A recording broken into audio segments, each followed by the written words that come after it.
soaked to the bone with the type of marked emotional repression frequently found in heralded but downbeat British period dramas. On Chesil Beach, written by Ian McEwan, based on his own novel, is a perfect example of why most people avoid arthouse cinema like the plague. Depressing is fine, The English Patient, The Hours, Remains of the Day, as long as the story is gripping, but when it is not and is coupled with iffy filmmaking, the results can be fatal, and such is the case with On Chesil Beach.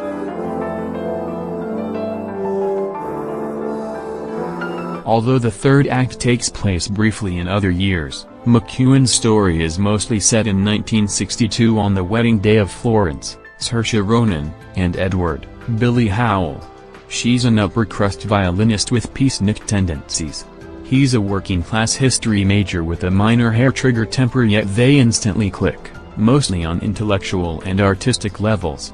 This was an innocent time before the advent of classic rock and the sexual revolution, and the mere idea of premarital relations wasn't even an option. Opening with the couple's arrival at their honeymoon suite at a modest Chesil Beach hotel, it quickly becomes clear that Edward is focused on consummating their union while Florence wants to delay it as long as humanly possible.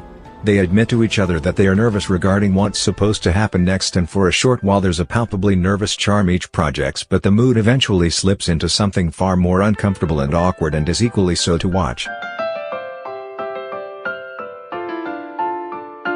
McEwan and longtime playwright/rookie feature director Dominic Cooke take the easy, lazy, route by breaking up this single, pressure cooker-filled day into roughly a dozen mini-scenes and fill in the gaps with peeks into the couple's idyllic courtship.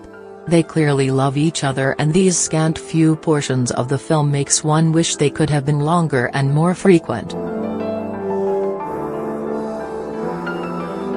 Subplots involving Edward's brain-damaged but talented mother Marjorie, Anne-Marie Duff, John Lennon's mom and nowhere boy, and Florence's snobby, emotionally stilted parents, Emily Watson and Samuel West, are introduced. Only one of them goes anywhere worthwhile.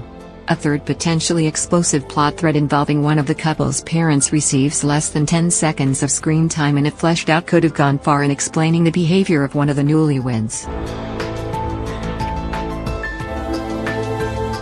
Stranded in development hell for close to a decade, Sam Mendes, an ideal choice for this type of project, was slated to direct with Gary Mulligan targeted for the role of Florence.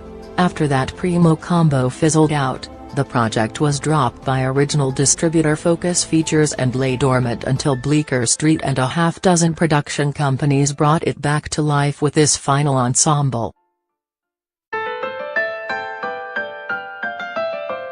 Championed by many literary critics upon its release, McEwan's novel contains large swaths of narrative exposition which cannot, even under the most ideal circumstances, be translated to film, yet it is also the type of juicy bestseller pulp that some feel have to be made into a film.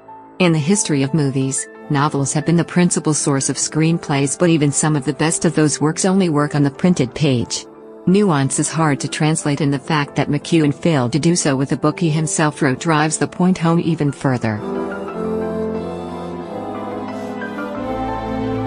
This is the second time the Irish-born Ronan, her first name is pronounced Saoirse, has appeared in a movie based on a McEwan novel. At age 13, she received her first, of now 3, Oscar nominations in the haunting 2007 mystery thriller Atonement, which loosely resembles both To Kill a Mockingbird and The Crucible. It wasn't Ronan's first film, but it was the one which launched her career and brought her to everyone's attention. Do yourself a huge favor, cancel the trip to the theater to see On Chesil Beach, save a couple of bucks and watch, or rewatch, Atonement instead.